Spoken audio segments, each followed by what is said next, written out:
How's it going? Today we would like to do a just short catalog entry on things related to a subject that's probably going to be missing for most of our lives this year, sports. Most of it's not going to happen. First off, this is a thing that I love. Miranda Maher, a paper artist, is based out of Brooklyn, but did this back in 2000. It's a kind of poetic treatment of everything as far as the New York Marathon, and has all these quotes related to kind of the inner monologue that's going as you're going through. It does note things such as, I cried 6 times while I was running my first marathon. Or another quote deals with like the sound of just your breath and the air blowing past you. An inspiring thing in many ways. Also for the New York area, we end up with yet another gem from the folks at Pop Charts. This signed and numbered, it's 121 out of 500. But this is everything as far as the bike lanes, routes, and paths. Nothing else is shown, no names, no identifications, no place names, no nothing, but you get a clear sense that it's Manhattan, it's Brooklyn, and all the way up to the Bronx. Other side of the pond, isn't it interesting when something gets such momentum that it's out of the hands of its creators? Well, in 1903, the Tour de France started as it was an attempt just to boost sales for a newspaper. That's all it was. But people got behind it, it gained its own identity and its own steam, and the next thing you know, it runs even unto today, except for this here. I have a series of Tour de France things that get us from 1953, when the winner was Louison Bobet, up through the 60s, 69 I think we have, so Eddie Merckx's year, and then we go all the way up to the early 90s with Greg LeMond winning in from the US. So I have a whole series of things for Tour de France. The interesting thing is it became such a popular thing, even the church wanted to get into it. Here we have a Tour de France for the pilgrim. So if you're starting out at Chartres Cathedral and then you're going to wind up and go visit the home for the Little Flower for Saint Therese, and then back down and around the entire country, you visit the Cure d'Ars and all that kind of good stuff, and then back to Paris.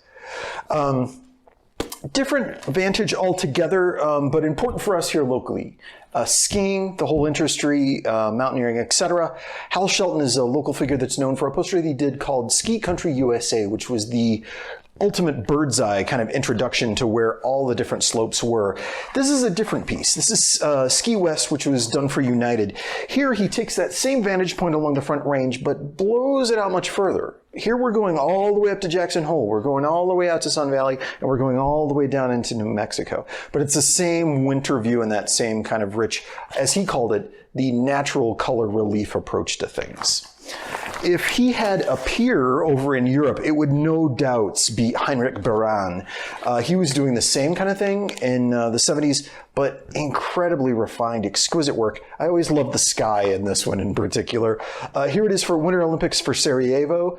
He did another number of other things, including Innsbruck and other places as far as ski areas there. This has got a little damage at the bottom, but all in all, images are in really nice shape.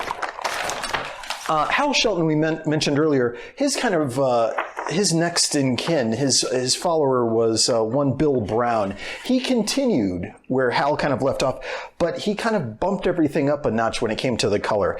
He took the exaggerated color scheme and doing the same kind of areas gave us bird's eye views. Here's his southwestern Colorado. This hands down is the longest, biggest map that we're going to offer this year, or maybe any time ever. This is another thing that was done by Leslie Allen Jones. This giant, printed on some type of like acetate, is a river map. He was an early guy that was a river runner, born in Missouri, so he had done everything there. He was fixated with being able to conquer whitewater. And at one point, he had been cutting apart USGS quad maps and just taping together the river. So you'd end up with this contiguous long roll. After a while, that's not too functional when you're out on the water itself. And he realized quickly that he could make his own. More notably, he could also include detail that nobody had done before, such as actually giving a grade for what you were experiencing as far as whitewater from 1 to 10 and giving you some scope as to what to expect as you're going down the river. So this giant long thing is one of his that was done in the early 70s, and here for the Salmon River up in Idaho. Football, an American thing that might actually kind of happen to some degree to this year. Here, the USA Gridiron piece from 1942 that was looking at the college groups as to who was playing who, and it does mention the grudge match of Army-Navy up in the upper right-hand corner. We recently got to do a fantastic interview with artist, illustrator, mapmaker Frank Ordaz. Awesome story, great guy.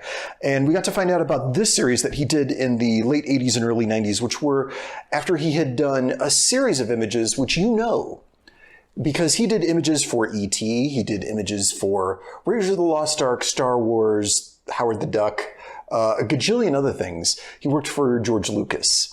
But he wanted to do something that encapsulated the regional history and kind of interest in sports in America. So he did NFL, Major League Baseball, PGA Golf, and a few others. And we have those here as well. It's all of them were at one point licensed through their specific groups. So it's the NFL acknowledging the history visually of the NFL, etc. Thanks so much. Hope this is of interest. Please feel free to contact us. If there's any questions, you can catch me at Curtis at Old Map Gallery, or you can call us at 303-296-7725. Thanks. We'll see you next time.